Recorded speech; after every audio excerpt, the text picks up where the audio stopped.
Hello, Kumar. This is Nancy, and my student number is SL341012. I'm in sophomore class. Hugh, the new bionics that let us run, climb, and dance. Looking deeply inside nature through the magnifying glass of science, designers extract principles, processes, and materials that are forming the very basis of design methodology. From synthetic constructs that resemble biological materials to computational methods that emulate neural processes, nature is driving design. Design is also driving nature. In the realm of genetics, regenerative medicine, and synthetic biology, designers are growing novel technologies not foreseen or anticipated by nature.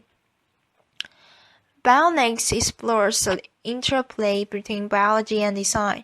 As you can see, my legs are bionic. Today, I will tell human stories of bionic integration, how electromagnets attached to the body and implanted inside the body are beginning to bridge the gap between disability and ability, between human limitation and human potential. Bionics has defined my physicality. In 1982, both of my legs were amputated due to tissue damage from frostbite incurred during a mountain climbing accident. At that time, I didn't view my body as broken. I reasoned that a human being can never be broken. Technology is broken. Technology is inadequate. This simple but powerful idea was a call to arms, to advance technology for the elimination of my own disability and ultimately the disability of others. I began by developing specialized limbs that allow me to return to the vertical world of rock and ice climbing. I quickly realized that the artificial part of my body is malleable, able to take on any form, any function, a blank slate for which to create, perhaps structures that could extend beyond biological capability. I made my height adjustable. I could be as short as 5 feet or as tall as I'd like. So when I was feeling bad about myself, insecure, I would jack my height up. But when I was feeling confident and suave, I would knock my height down a notch just to give the competition a chance. Narrow edge feet allow me to climb steep rock fissures where the human foot cannot penetrate, and spike feet enable me to climb vertical ice walls without ever experiencing muscle leg fatigue. Through technological innovation, I returned to my sport, stronger and better. Technology had eliminated my disability and allowed me a new climbing prowess. As a young man, I imagined a future world which technology so advanced could rid the world of disability, a world in which neural implants would allow the visually impaired to see, a world in which the paralyzed could walk via body skeletons. Sadly, because of deficiencies in technology, disability is rampant in the world.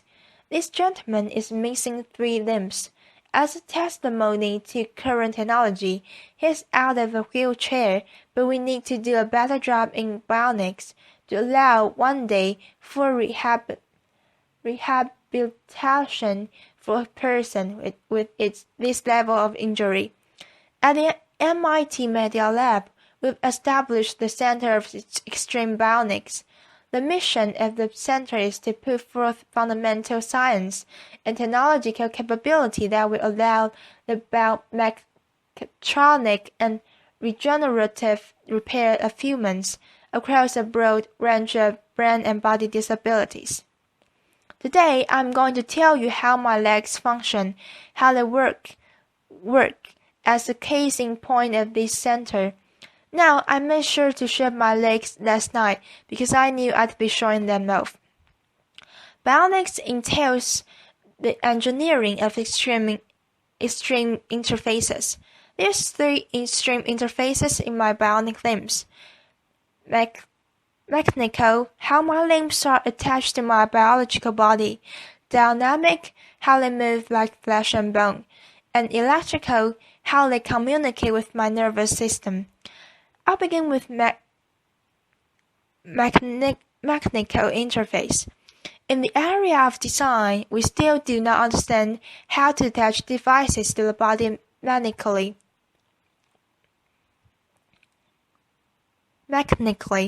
It's extraordinary to me that in this day and age, one of the most mature, oldest technologies in the human timeline, the shoe, still gives us blisters. How can this be? We have no idea how to attach things to our bodies. This is the beautifully lyrical design work of Professor Neri Oxman at the MRT Media Lab, showing specially varying exoskeletal impedances, shown here by color variation in this 3D printing model. Imagine a future where clothing is stiff and soft where you need it. When you need it, for optimal support and flexibility without ever causing discomfort. My bionic limbs are attached to my biological body via synthetic skins with stiffness variations that mirror my underlying tissue biomechanics. To achieve that mirroring, we first developed a mathematical model of my biological limb. To that end, we used imaging tools such as MRI to look inside my body, to figure out the geometries and locations of various tissues. We also took robotic tools. Here is a floating actuator circle that goes around the biological limb. The actuators come in, find the surface of the limb, measure its unloaded shape, and then they push on the tissue to measure tissue compliances at each anatomical point. We combine these imaging and robotic data to build a mathematical description of my biological limb, shown on the left. You see a bunch of points or nodes. At each node, there's a color that represents tissue compliance. We then do a mathematical transformation to the design of a synthetic skin, shown on the right. And we've discovered optimality is where the body is stiff, the synthetic skin should be soft. Where the body is soft, the synthetic skin is stiff. And this mirroring occurs across all tissue compliances. With this framework, we produce bionic limbs that are the most comfortable limbs I've ever worn. Clearly, in the future, our clothing, our shoes, our braces, our prostheses will no longer be designed and manufactured using artisan strategies, but rather data-driven quantitative frameworks. In that future, our shoes will no longer give us blisters. We're also embedding sensing and smart materials into the synthetic skins. This is a material developed by SRI International, California, under electrostatic effect. It changes stiffness. So under zero voltage, the material is compliant. It's floppy like paper. Then the bottom's pushed, a voltage is applied, and it becomes stiff as a board. We embed this material into the synthetic skin that attaches my bionic limb to my biological body. When I work here, it's no voltage. My interface is soft and compliant. The bottom's pushed, voltage is applied, and it stiffens. offering me a greater maneuverability over the bionic limb. We're also building exoskeletons. This exoskeleton becomes stiff and soft in just the right areas of the rounding cycle to protect the biological joints from high impacts and degradation. In the future, we'll all be wearing exoskeletons in common activities such as running. Next, dynamic interface. How do my bionic limbs move like flesh and bone? At my MIT lab, we study how humans with normal physiology stand, walk, and run. What are the muscles doing, and how are they controlled by the spinal cord? This basic science motivates what we build. We are building bionic ankles, knees, and hips. We are building body parts from the ground up. The bionic limbs that I'm wearing are called biomes. They have been fitted to nearly 1,000 patients, 400 of which have been wounded U.S. soldiers. How does it work? A heel strike under computer control. The system controls stiffness to attenuate the shock of the limb hitting the ground. Then at mid-distance, the bionic limb outputs high torque and powers to lift the person into the walking stride, comparable to how muscles work in the calf region. This bionic propulsion is very important clinically to patients. So on the left, you see the bionic device worn by a lady. On the right, a passive device worn by the same lady. That fails to emulate normal muscle functions, enabling her to do something everyone should be able to do: go up and down their steps at home. Bionics also allows for extraordinary athlete feats. Here's a gentleman running up a rocky pathway. This is Steve Martin, not a comedian, who lost his legs in a bomb blast in Afghanistan. We are also building skeletal structures using these same principles that wrap around the biological limb. The gentleman does not have any leg condition, any disability. He has a normal physiology. So these skeletons are applying muscle-like torques and powers, so that is his own muscles need not apply these torques and powers. This is the first skeleton in history that actually augments human walking. It significantly reduces metabolic cost. It's also profound in its augmentation that when a normal, healthy person wears the device for 40 minutes and then takes it off, their own biological legs feel ridiculously heavy and awkward. We are back in the age in which machines attached to our bodies will make us stronger and faster and more efficient. Moving on to electrical interface, how do my bionic limbs communicate with my nervous system? Across my residual limb are electrodes that measure the electrical pulse of my muscles. That's communicated to the bionic limb. So when I think about moving my phantom limb, the robot tracks those movement desires.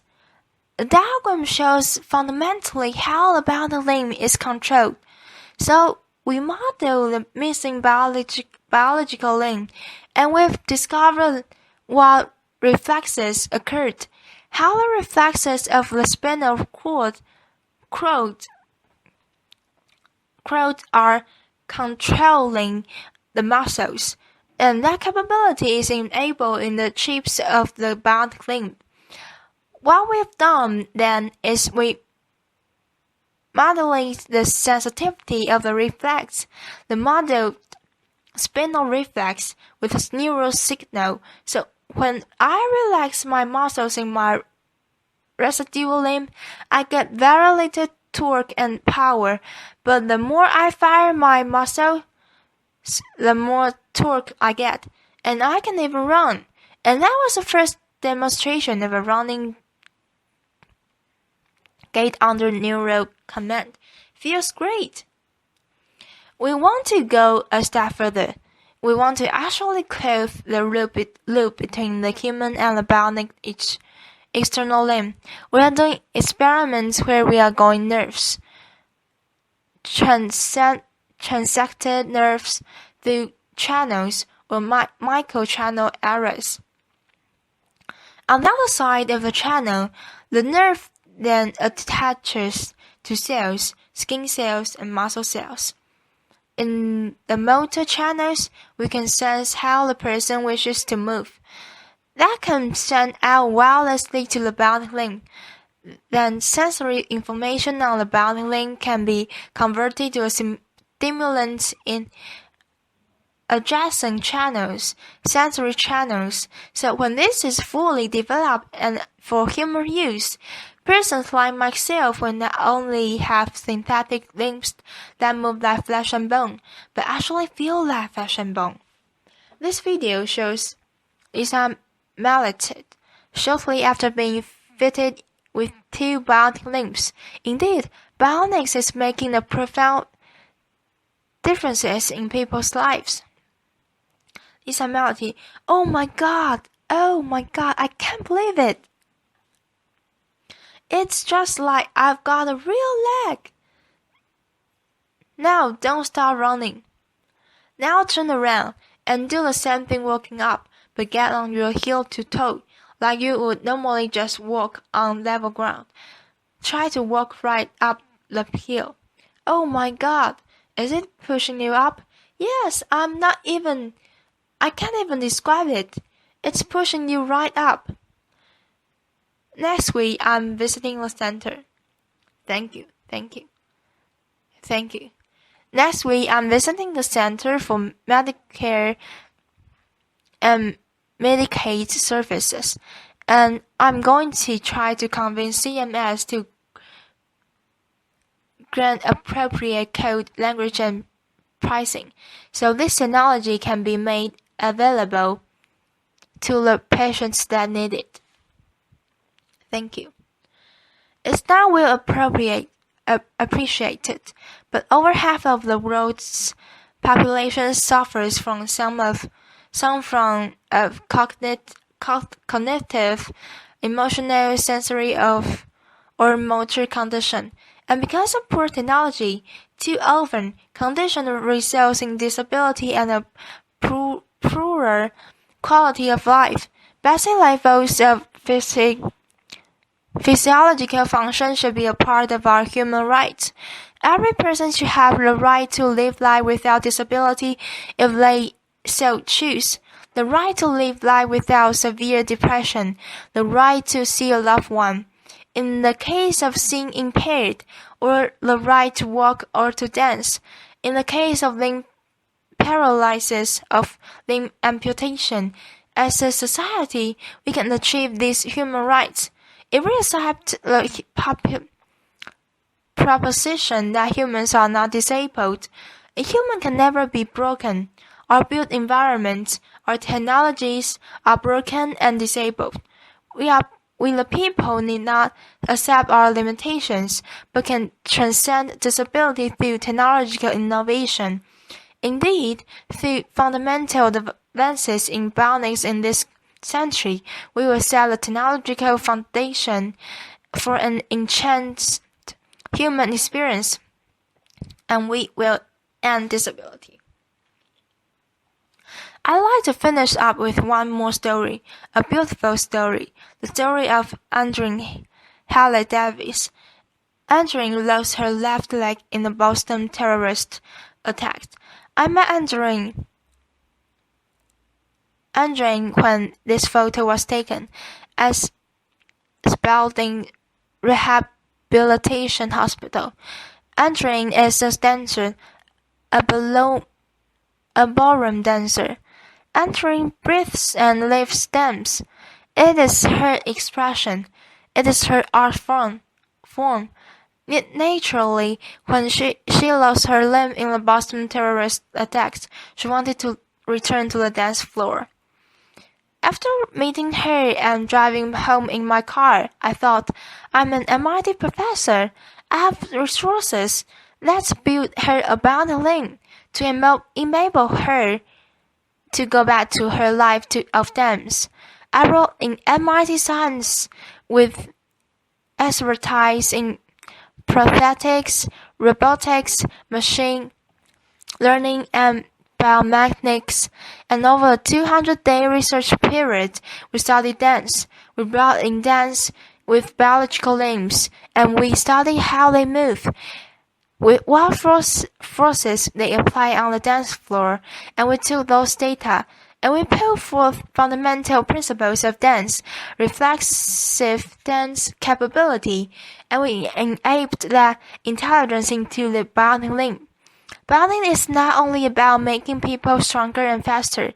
Our expression, our humanity can be embedded into extreme mechanics. It was 3.5 seconds between the bomb blast in the Boston terrorist attack. In 3.5 seconds, the criminals and crowds took Andrew off the dance floor. The 200 days, we put her back. We will not be intimidated, brought down, diminished, conquered, or stopped by acts of violence. Ladies and gentlemen, please allow me to introduce Andrew Haslett Davis, her first performance since the attack.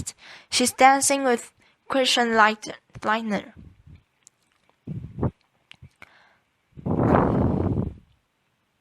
Ladies and gentlemen, members of the research team, Ella Rose and Nathan Vagary Carsey. Elliot and Nathan.